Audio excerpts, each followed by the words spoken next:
பேச்சாளர் எம்ஜிஆர் கொள்கைகள் பரவ திரைப்பட பாடல், வசனம், மேடை பேச்சு இவை காரணமாக இருந்தன என்று கூறினார். கொடை பரவ என்ன காரணமாக இருந்தது என்று கேட்டார். அதற்கு இன்னும் அவர்கள் பதில் கூறவில்லை. அணித்தலைவர் கடைசியில் கூறுவார் என்று நினைக்கிறேன். நான் சில சம்பவங்கள் முதலில் கூற முடியவில்லை, இப்பொழுது நேரமும் காரணமாக இருக்கலாம். இன்றைய ஸ்ட்ரைட் டைம் எம்ஜிஆருக்கு ஆத்ம சாந்தி பூஜை சிங்கப்பூரில் நடைபெற்றது. இதை பாருங்கள். இது அவரிடம் கொடை பெற்றவர்களால் நடத்தப்படுவது அல்ல. இரண்டாவது, நான் ஒரு சீன டாக்ஸி டிரைவரிடம் திரு ரஜித் அவர்கள் கொடுத்த அந்த பேப்பரை வைத்து படித்துக் கொண்டிருந்தேன். அந்த taxi driver, oh this one that Indian actor அப்படின்றார். நான் உடனே என்ன இவருக்கு எப்படி தெரியும்னு நினைச்சேன். ஓ திஸ் ஒன் தட் ரோட்டான் சாங்லா அப்படிங்கிறார். ரோட்டான் சாங் நீ எங்க பார்த்த? ரோட்டான் Leo theatre I remember I went and saw 4 times you know very good song. அவருக்கு என்ன புரிந்ததோ என்ன புரியுது. ஆனா அந்த ரோட்டான் சாங் அவர் சொன்னது நான் சும்மா அவர்கிட்ட அந்த நான் ஆணையிட்ட அதப்பா அப்படின்னா. சோ என்ன தாக்கம் எந்த நாட்டுல யாருக்கு தாக்கம்? ஒரு மலையாளி பேசும் ஒருவர், நான் சிறிது நாட்கள் முன்னாடி அவர் சந்தித்தேன். அவர் சமீபத்தில் இறந்து விட்டார். அவர் பெயர் எம்ஜிஆர் ஜோஹாரி. இந்த ஜோஹாரியை நான் ஒரு தடவை தமிழே அவர் எம்ஜிஆர் படத்துக்காக கற்றுக்கொண்டார்.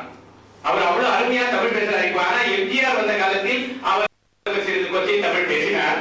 இருந்தாலும் எம்ஜிஆர் அவரை அழைத்து கட்டிப்பிடித்துக் கொண்டு அவரிடம் ஒரு மோதிரம் கொடுத்தார். இதெல்லாம் மறுபடியும் கொடை சொல்லி கொச்சை கொடுத்தாதீங்க. இது அவர் கொடுத்தார். அவர் மோதிரம் இல்லாதவர் அல்ல. இது எம்ஜிஆரின் எடை குறிக்கிறது என்று என் எதிரணி தலைவர் மீண்டும் கூறுவார். இந்த சம்பவங்கள் மேலும் திரு ரஜித் அவர்கள் நன்மை செய்தார்கள். அவர் காண்பித்ததால் நான் காண்பிக்கிறேன். இதில் ஒரு மனிதாபிமானம் உண்டு. இந்த பக்கத்தில் ஒரு எம்ஜிஆர் உண்டு. ஏன்?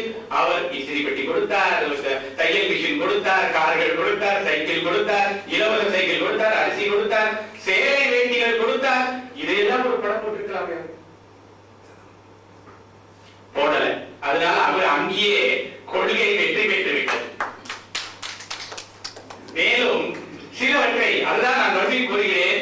நான் இங்கே தண்ணி கொடுக்க சொன்னேன். இவரை அந்த தண்ணி கொடுத்ததை கூட அவர்கள் கை தட்டவில்லை என்றால் அவர்கள் அதை நன்றி பாராட்ட மறந்து விட்டார்கள். கொடைக்கு அதுதான் கொடையால் ஓட்டு பெற மாட்டார்கள் என்பதற்கு அது நிதர்சனம்.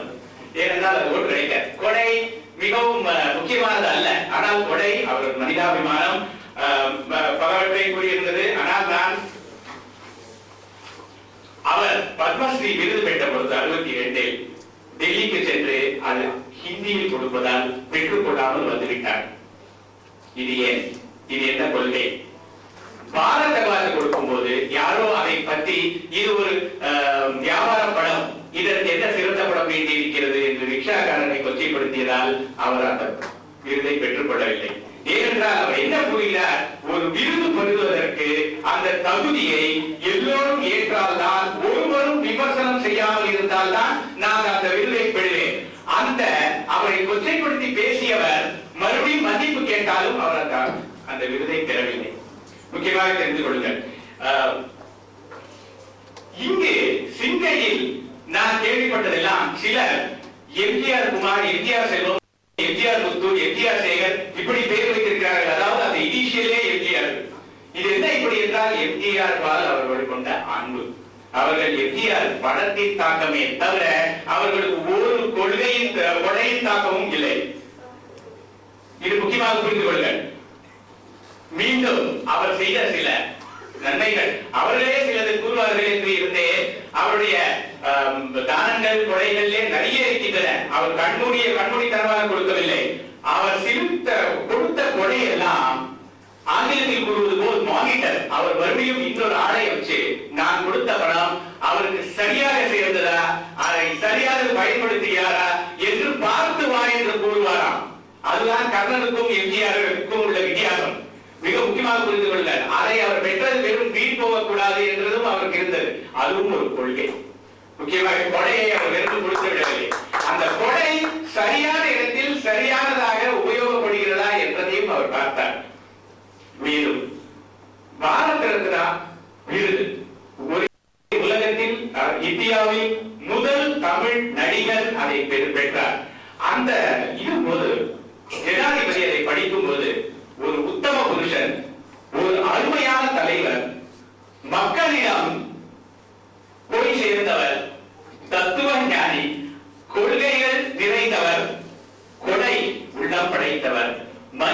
மனிதநேயம், மனிதாபிமானம், அரசியலில் தூய்மை, முக்கியமாக அந்த அவர் அந்த அவார்டுக்கு அவர்கள் கன்சல்டேஷன் சொல்வார், மொத்தம் அதை படித்து காண்பித்தார்கள். எம்ஜிஆர் பெற்றுக்கொள்ள முடியவில்லை, இருந்தாலும் அதுதான் நமக்கு இப்பொழுது வெற்றி. இன்னும் செத்தும் கொடுத்தான் சீவகாதி என்று பார்த்தோம், செத்தும் விருதுகள் பெற்றான் இந்த எம்ஜிஆர். அது எல்லாம் கொடைக்காக அல்ல, கொடையும் ஒன்று, ஆனால் கொள்கைகள் முக்கியம். வெற்றி யாருக்கு என்றுதான் இங்கே கேள்வி. புகழ் நிலைத்திருக்க ஆர் வெற்றி, இதுதான் இங்கே நமக்கு கேள்வி. இது நிச்சயமாக அவருடைய கொள்கைகள், பல கொள்கைகள்.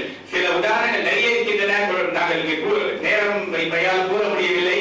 அவர் முதல்வராக இருக்கும் போது தன்னுடைய வண்டியை பயன்படுத்தினாரே தவிர அரசாங்க வண்டியை பயன்படுத்தவில்லை. ஏனென்றால் அவர் கூறிய காரணம், பொதுமக்களின் பணம், வரி பணம் நாம் தொடக்கூடாது. இதெல்லாம் கொள்கை இல்லையா? அந்த பணத்தில் அவர் ஏதாவது கொடை செய்தாரா? இருந்தாலும் அவர்களும் சிலது நல்ல கொள்கைகள். என்ன கொள்கைன்னு கேட்டார்கள். தமிழ்நாட்டில் முதல் முறையாக விவசாயிகளுக்கு காப்பீடு, இன்சூரன்ஸ் என்ற சிஸ்டமே அப்பொழுது இந்தியாவில் இல்லாத ஒன்றை வாங்கி தந்தவர் எம்ஜிஆர். மொத்த இந்தியாவும் இது எப்படி கிராப்புக்கு ஒரு இன்சூரன்ஸ் புரியவில்லை என்றார்களா? இன்று பெங்களூரில் ஒரு அமெரிக்க விஞ்ஞானி கொடுத்த சில விதைகளால் ஏதோ வளர்த்து அவர்கள் நஷ்டப்பட்டார்கள். ஆனால் அவர்களுக்கு கிடைத்தது 25 லட்சமா. பாராளுமன்றத்தில் ஒரு நாள் விவாதம் நடந்தது. இந்த விவசாயிக்கு நஷ்ட ஈடு யார் கொடுப்பது என்பது. இது இப்ப நமக்கு தெரிகிறது. ஆனால் அன்றைக்கே எம்ஜிஆர் உணர்ந்து கொண்டார். கிராப் இன்சூரன்ஸ், விவசாயிக்கு காப்பீடு திட்டம், இதுபோல் இலவச சேலை, இலவச சைக்கிள், இதெல்லாம் யார் ஆரம்பித்தது? மதிய உணவு காமராஜர் ஆரம்பித்தாலும் அவர் பெருந்தன்மையை இன்னொன்றும் கூறுகிறேன். காமராஜருக்கு பிறந்த நாள் அவர் வைர மோதிரம் கொடுத்த போது எல்லோரும் சிரித்தார்கள். அவர் என்ன கூறினார்? காமராஜர் என் குரு, அண்ணா என் ஆசா, அண்ணா என் வழிகாட்டி என்று கூறினாரா இல்லையா? என்ன வழிகாட்டினார் அண்ணா அவருக்கு? கொடையா?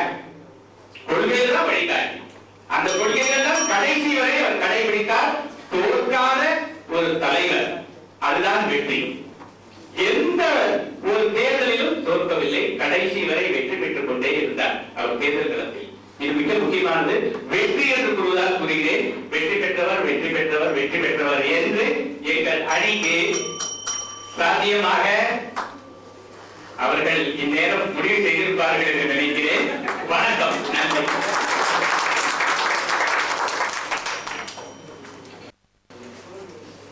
திரு எம்.கே. பிரசாத் கொள்கைதான் என்று கூறிவிட்டார். அடுத்து கொடைதான் என்று கூற